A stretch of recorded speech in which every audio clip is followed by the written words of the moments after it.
Ephata est fonction de la personne qui reçoit Ephata. Yes. Alléluia. Amen. Et donc tous ceux qui sont en train de répondre avec moi, Amen, que vous allez parler, verront déjà le ciel commencer à subir sur la vie. C'est pas lorsque je vais t'imposer les mains.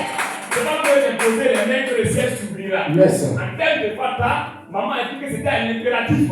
Et lorsqu'on parle d'impératif, on parle d'ordre. Et lorsqu'on parle d'ordre, on parle de grade, des niveaux, d'élévation, de puissance et de force. Celui qui n'a pas de force ne peut pas ordonner à quelqu'un. Pour ordonner, il faut être sûr dessus. Parce que même quand tu dis à quelqu'un, lève-toi, aie l'assurance qu'il peut se lever. Et que s'il peut se lever, le fera.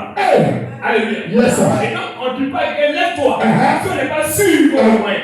Un Nadal appliqué dit, un aveugle qui a appliqué, c'est que son pied se touche à caillou. Parce qu'en temps normal, la veuve ne peut pas avoir une pièce de la vie. Alléluia. Et Fata, la Bible dit que ça signifie ouvre-toi. Alléluia. Et on a dit tout à l'heure, parce que Moïse finit de leur parler, il mit un voile sur ça. Parce que le problème de Moïse, Moïse n'est pas pu arriver à la terre promise.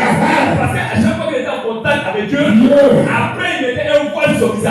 La Bible dit que tous les prophètes, que tous les hommes de Dieu, que tous les puissants de la Bible, Moïse était la seule personne qui parlait face à face avec Dieu. La Bible dit qu'il s'est levé à se prendre dans les songes, dans les visions. Avant Moïse, c'était face à face. C'est ce qu'il a fait. Les autres ont dit aussi, on veut parler devant Dieu, aussitôt la tête ouverte et dans la vallée du nom. Alléluia. Amen. Alléluia. On parle de Fata. On parle de ciel.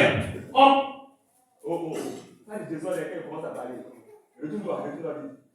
Retourne-toi, si t'es fatigué, il arrête, il va s'asseoir. Amen. Lui qui fait ça, il est chiffre. Amen. Il est chiffre.